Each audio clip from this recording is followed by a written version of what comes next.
What's up mga next? Dito tayo ngayon sa Suzuki do exam. So magpapaservice tayo ng ating motor. Papapalit tayo ng ating knuckle bearing kasi kumabig na siya sa kaliwa. Ano na siyang kanal. So ito yung ating papalit na knuckle bearing. Nabili lang natin sa Shopee. Tapos papalit na rin tayo ng dust seal. So yung mga next, binabaklas na yung motor natin. Si kuya pala yung pogi nilang mekaniko dito. Ayan, pogi mekaniko ng Suzuki. Ganyan pala yung pagpalit ng knuckle bearing ng Gixxer. Baklas talaga lahat.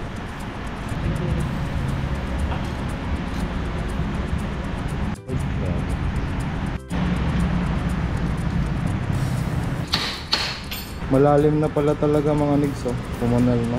Kaya talagang palitin na. Yan, yung mga guhit na yan. Yan yung dyan humihinto yung mga bula-bula. Ito yung bago. Ayan. Wala siyang kanal. Wala siyang guhit.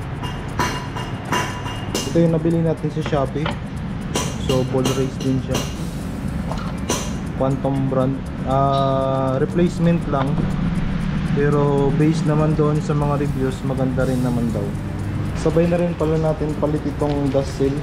Kasi itong sa kanan natin, nangyari yun. Kita ba?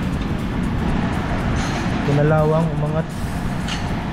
Napakalaki nung front shock ng Suzuki Gixxer mga negs. Ano? Parang pang big bike na siya. Pala yung special tools mga negs sa pagkabit ng knuckle bearing para wala nang pukpukang mangyayari.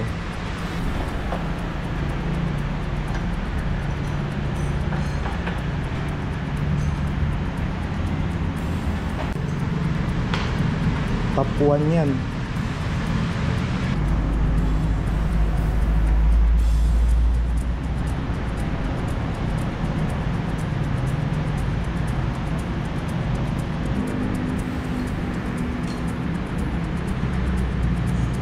So ayun mga negs, tapos na nga gawin yung ating motor.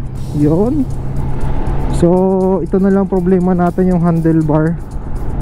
So medyo ano pa nga, tabingi pa siya tingnan. Pero okay na rin naman na yung ating steering.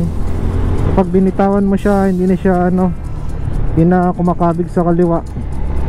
Yung una kasi kumakabig sa kaliwa eh. So antayin na lang yung ating handlebar. Yun na lang yung kulang. So ayun lang mga next, that's it.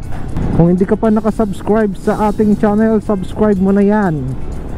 I-hit mo na yung subscription button and notification bell. Ride safe always mga next.